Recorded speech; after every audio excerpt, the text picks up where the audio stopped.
Hey Caleb, why do you look like that? Let's talk about some details regarding my physical appearance. This should be fun, getting questions about this. So in this video, I will answer all the questions that I've seen regarding minutia regarding my physical appearance. I'll answer them all here, and that way from now on when we get more questions about it, I can just link to this video because time management is awesome. So it's not surprising. I have been an online content creator for 10 years or so. And for 9 of those years, I was mostly providing context and content through text and through some audio, some podcast stuff, not a lot. And I had some photos of myself on some of my websites, but I haven't been doing video for, let's see, I've been doing video now for 8 months, 7 months. So it stands to reason that I'm going to get some questions about how I look. Some of these questions are from guys who are legitimately curious, which is fine. Some of these questions are from guys who don't like me. And as you know, on the internet, sometimes when you have guys who don't like someone's content, but they can't attack the content because the content is quality, they have to attack that person personally. And that's easy to do by attacking someone's personal appearance. And a lot of these guys know that I don't do ad hominem personal attacks, so they do kind of a sideways ad hominem attack by asking questions, which is fine. Haters is a key part of your business model. Haters make you money. This is very important. But the main thing about this is outcome independence. You shouldn't give a shit about how you look, and by the end of this video, you're gonna realize how little of a shit I give about this stuff because I'm gonna talk about all of it right now, all right? A lot of it I've already addressed.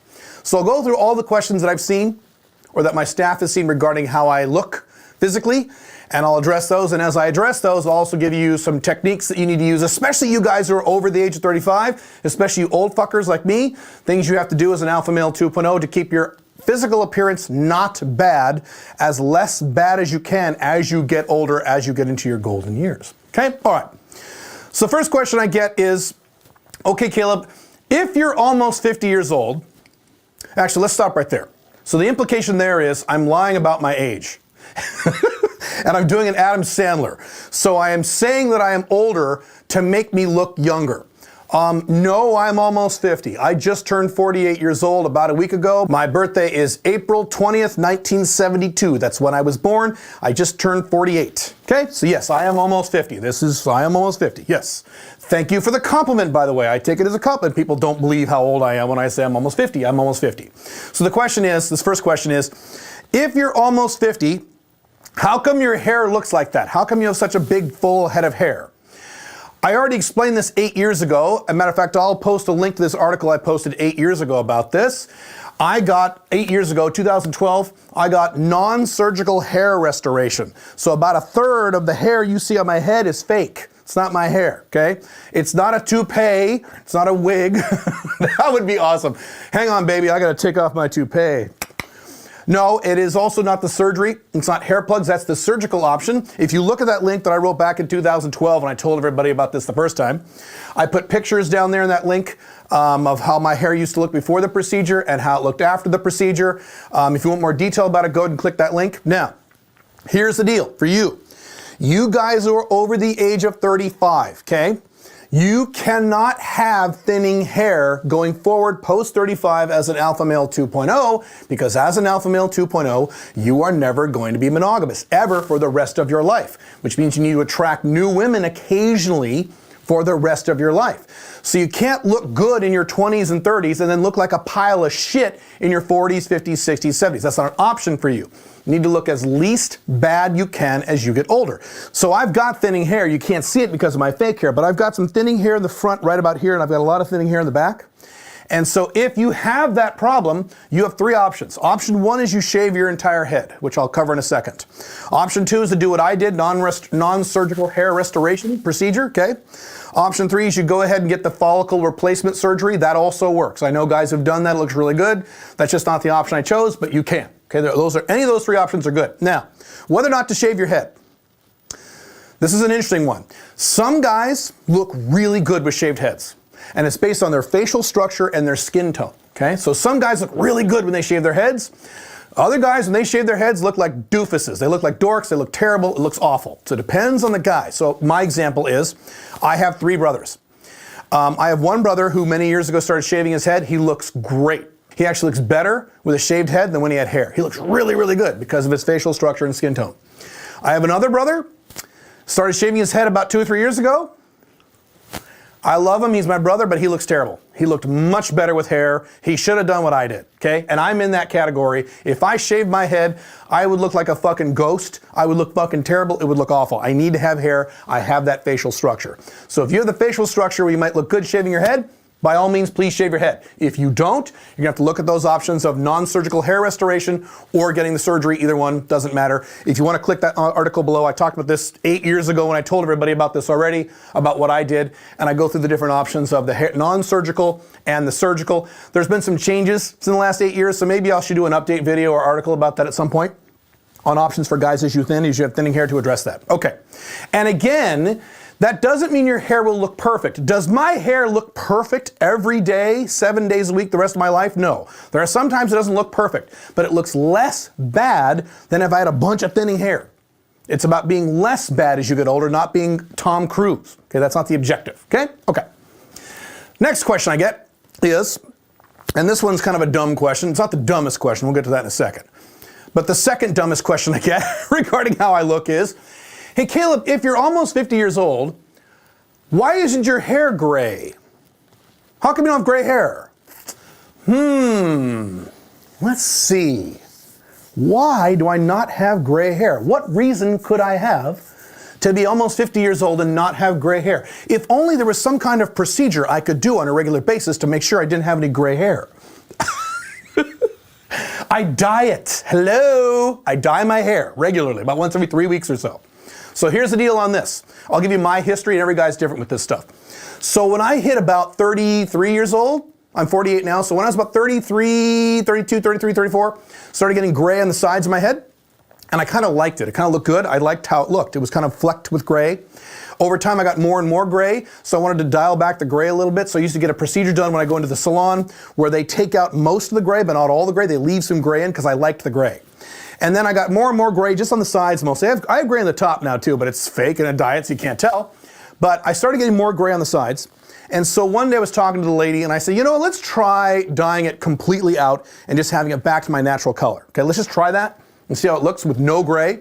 And if I don't like it, I'll go back to gray. She said, all right. So she did that. I went home, I looked in the mirror, and I said, damn, you know what, I like that better. It actually looks better. I think I like no gray. And that's by the time I was about 42, 43 years old. Some guys go very gray way before that. Some guys don't get gray at all until they get well into their 50s, whatever the case may be for you. Whether or not to have gray hair is a complicated topic. It's not something I can address to you just in a general video that goes to the whole world. So it really depends on your age, your frame, your personality style, and the type of women that you're going after, including not only personality types, but also ages of women. So all those factors come into play as to whether or not you have gray hair or not. I don't like gray hair for me. Some guys my age or older have fantastic gray hair. They look great. Depends on the guy. Okay, it depends. All right. Next question I get. Caleb, do you wear makeup on your face to make yourself look younger? The answer is no. I don't put makeup on my skin to make myself look younger. I do something else. I'll discuss that in a second. But no, in terms of makeup on my skin, this is how I look. I don't have any makeup on my skin. What I do a number of things, is I have a whole skin regimen that I do starting when I was 35, because I want to look as least bad as I can as I get older. I don't want a lot of wrinkles. I want healthy looking skin. So I do moisturizers, I do exfoliants, I do astringents, I do fucking face wash. I do all this stuff every morning and every evening. I have an entire procedure. I do retinol cream. I do all kinds of crap. If you look at my book, The Ultimate Younger Woman Manual, I go through an entire chapter of what you should do in terms of skin regimen once you hit age 35. Very important. I don't wear makeup on my skin, but what I do is I have really fucked up eyebrows. My eyebrows are jacked. They're fucked. They always have been. It's genetics. Nothing I can do about it. So what I do is I take this fucking powder and I put a little bit in my eyebrows, and it makes my eyebrows look less bad. They still look bad. I will never have great looking eyebrows. That's just not in the cards for me, and that's fine. But if I had nothing in there, I would have no eyebrows. And big holes in my eyebrows look terrible. So I want to make sure I look less bad. Hey Caleb, you can get that eyebrow tattoo thing that some people get. Yeah, I mean, I've looked into that. Maybe I'll do that someday down the road. I really don't care. It's not a big deal to me. But so I do that. Other than that, no, I don't wear makeup. This is my skin. Now in these YouTube videos, I have my guy color correct these YouTube videos, which you should be doing anyway. Most YouTube people do that. But we do that to make it so I look more like I would look in real life if you met me. A lot of you guys have met me. This is how I look. This is it. Right? So that brings us to the dumbest question I have ever seen regarding how I look. I'm going to address it, but it's sad that I have to actually explain this to adults in the year 2020 that they don't understand this. And the question is, Caleb, if you exercise 5 days a week, let's stop right there. The implication is that I'm lying and I don't exercise 5 days a week.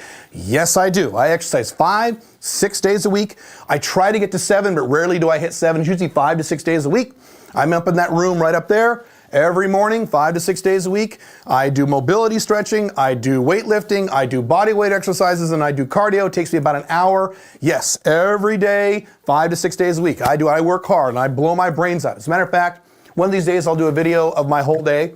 I'll have someone follow me around and do my typical day, and I'll kind of go through an overview of what I do. It's a different routine every day, but I'll go through that. So yes, I do. I exercise 5 days a week, hard, 5 to 6 days a week. You need to exercise, for you guys over 35, you need to exercise hard at least once every 48 hours. That is an Alpha 2.0 mandatory minimum, not for weight loss, which we'll cover that in a second, but for energy levels, for longevity, for clarity of thought, oxygen in the brain, health, things like that. Okay. The question is, if you exercise 5 days a week, 5, 6 days a week, how come you're overweight? Okay, let me explain something you should have learned in high school. Weight loss is about the amount of calories you eat. It is not about how much exercise you're doing. That is about 5% of it. The exception to the rule is if you exercise literally all day long. So if you have a job where you're like digging ditches, 8, 9, 10 hours a day, yes, that will help you keep the body fat down. But if you're a normal human being in the Western world and you exercise for an hour or less once a day, that is not going to help or barely help you keep the body fat off, because body fat is not about exercise. God damn it, it is about caloric deficit. I don't eat at a caloric deficit often enough to drop my body fat, which I would have to do for many months in a row, which I am working on. That's one of my weak areas. I've talked about that in a prior video. But exercise is maybe 5%, maybe 10% of the equation at the very, very most. You can blow your brains out exercising for an hour and eat half a candy bar and wipe out that whole workout, right? So I cannot believe people on the internet, adults in the year 2020, are that stupid that they don't understand how someone could exercise a lot and still be overweight. Read a fitness book, for Christ's sake. Oh my God. Here's a follow-up question to that, or a similar question that's not quite as dumb. Hey Caleb, if you lift weights, how come you're not jacked? How come you don't have gigantic muscles? Several answers to that question. Number one is, I don't have small muscles. Do you think I was born with arms like this? From the waist down, my legs, like you can't see in this video, I'll show you later some other time maybe, my legs are solid muscle. I have no fat on my legs. My thighs, my calves, my ass, it's rock hard, it's solid muscle. I have some.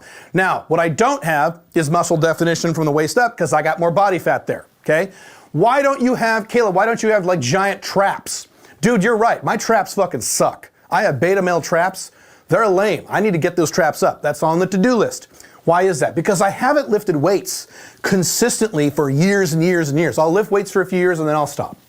And then I'll go back to it and I'll lift weights for 6 months and then I'll stop, which I should not be doing. I should be lifting weights consistently. Right now I am lifting weights, but I haven't done it consistently. Also, when I lift weights, I don't focus a lot on muscle mass. I focus more on high reps because I want to do it for health reasons, healthy bones, testosterone levels, all that good stuff, not to lose weight and not necessarily to get jacked. There's no point, in my opinion, of getting huge muscles when I have this level of body fat. I'd rather get the body fat off first, deal with the muscle mass later. That's my plan. You may hate that plan, but that's the plan for me.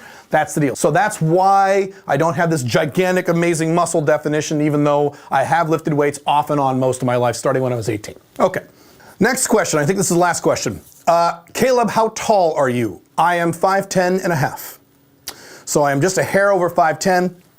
I've never been taller than that. I've never been a tall guy.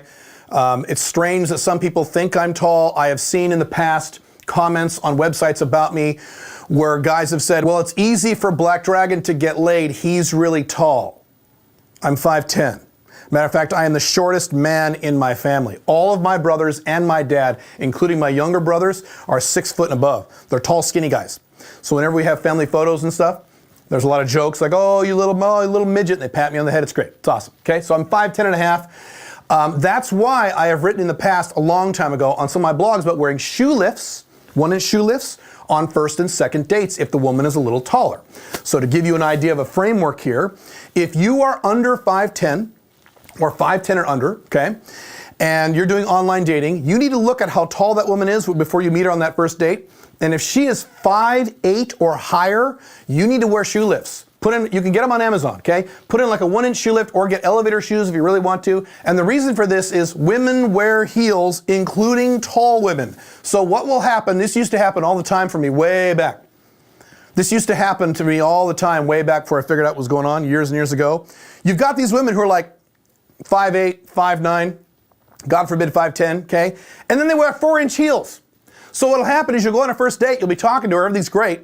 Then you guys will stand up to leave. Women generally don't like it when men are shorter than them. And so this woman who's 5'8", wearing 4-inch heels, she's 6 foot tall now. She towers over you and she goes, she gets all worked up because you're shorter than her. And she's like, how tall are you? I'm like, dude, I'm 5'10". Bitch, you're wearing heels. Don't say that, just think it, okay? You're wearing heels, what are you doing? So to offset that, you want to wear shoe lifts. Maybe I'll put a link in the description below on some shoe lifts, good places for that. Only if you're under 5'10". Obviously, if you're 5'11", 6, you don't need to wear fucking shoe lifts, okay? Obviously, okay? Don't try to get to 6'3". There's no point, okay? Okay, so I'm 5'10" and a half. When I wear shoes, I'm around 5'11". Online, sometimes I'll say I'm 6 feet. I'll probably fudge it by an inch at the most. Usually I don't even do that because I might wear a shoe lift on the first. By the way, this is only on the first and second date you wear these shoe lifts. Once you have sex with a woman twice, she doesn't really care about the details about how you look anymore. She only cares about those things before she has sex with you twice. So don't think, oh my God, I gotta wear shoe lifts every time I see this woman for the rest of my life. No, wear them on date number 1, date number 2, have sex, maybe have sex one more time, and then you don't have to worry about it, okay? Trust me. Women don't care once they have sex with you twice. All right, so that's it. Those are the questions I've seen. From now on, I can just link to this video. The takeaways from this are a few things. Number 1, outcome independence. You shouldn't give a shit about how you look. You shouldn't be afraid to address these things. I just told the whole world for the second time I have fake hair and put shit in my eyebrows. Do you think I give a fuck? No. Outcome independence, you shouldn't care. There are a lot of you, I've gotten some of your emails, and you guys say, I want to start an online business, I want to do videos, but I'm scared that people might make fun of me for how I look because of X, Y, and Z. You shouldn't give a fuck. Are you fucking kidding? I'm a chubby fuck. Do you think I care? I don't give a fuck. You shouldn't care. Outcome independence. Number 1. Number 2, whenever you see someone online attacking someone's physical appearance, and this is the way I view it too, when I watch YouTube videos of other people. The other day I was watching a YouTube video, it was a real estate video, and the guy had some really good information. And I looked down the first comment, and the first comment was some guy making fun of the guy's lip. Okay, why was he doing that? He was doing that because he couldn't attack the guy's content, so he had to find something else he could attack him about, which is his physical appearance. You know, last week I saw another video, it was on international real estate. And really good information on this video. I watched it, it was great. And one of the comments was a guy complaining about how he spoke. I don't like his accent. I don't like how he talks. That's weird. Now, why is he doing that? Again, he's attacking the person personally because he can't attack his content. So whenever you see anyone, not someone just attacking me, anybody on the internet attacking anyone else on the internet for their physical appearance or something like that, while ignoring their content, that person is indirectly endorsing that person's content. Because if that person had a real problem with that person's content, he would attack the content. If he's not attacking the content, what does that mean? You're actually endorsing the content. That's how I view it. And that's how I view it when I look at other people too. Cool? Okay, that's it. Have fun. See you soon. Bye.